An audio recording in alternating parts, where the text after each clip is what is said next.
Hello there, my name is Katie Nelson, and I am here today to show you how to use the search feature for Ancestry Library Edition. I have worked with Ancestry.com for many years for personal research, and I have used Ancestry Library Edition for almost 3 years in my current position. This tutorial will only focus on using the search feature of the database. You can apply this tutorial to Ancestry's website, but using Ancestry.com requires a paid individual subscription.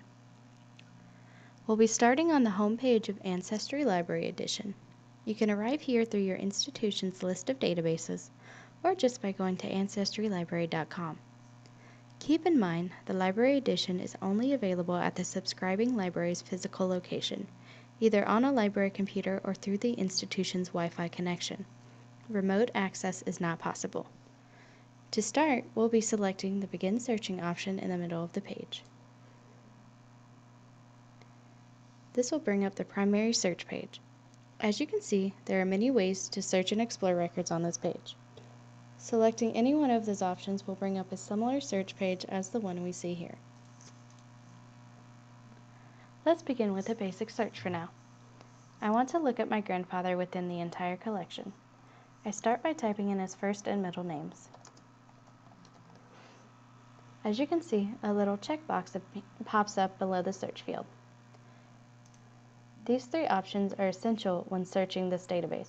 Many records, like the federal census, may have the search subject's name spelled different to how you may know it, whether it is correct or not.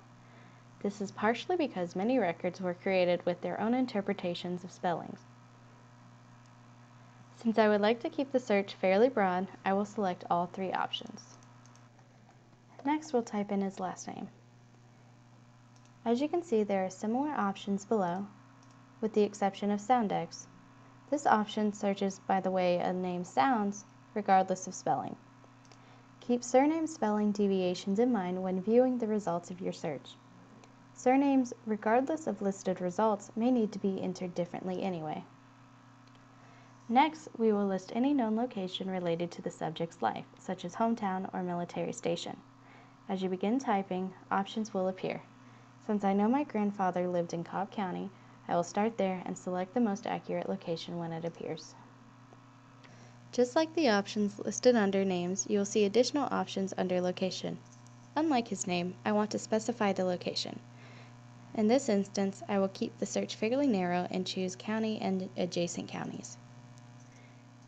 You can also put in birth year if you know it as well, and you will have similar options appear beneath it. You can go up to 10 years in either direction, or you can keep it at the exact year. There are a few other options as well. If you select Show More Options, there will be a list of options for dates and locations, such as birth or marriage. There are also spaces to fill in the names of immediate family members. However, you will want to be cautious with this because including names of family in the search may skew the results away from relevant records. Records are not always documented the same way, so the search should remain fairly open as a result. As you can see, there are quite a few results. The search options we previously saw are listed along the left side, and you have the ability to adjust the parameters as well. This is especially important if your initial search provides little to no results.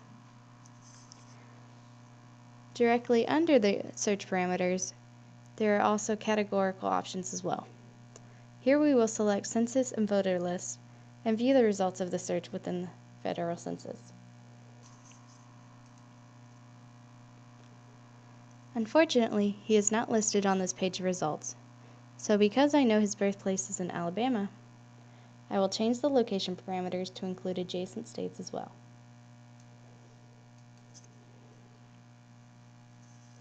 Now that the location is set to include adjacent states like Alabama, there is a likelier chance I will find him within the federal census now.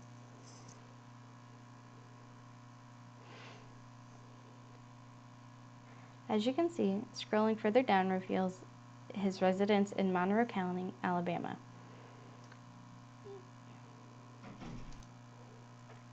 When you are interested in a result, you can use your mouse to hover over the title of the record and see the details as relevant to the search.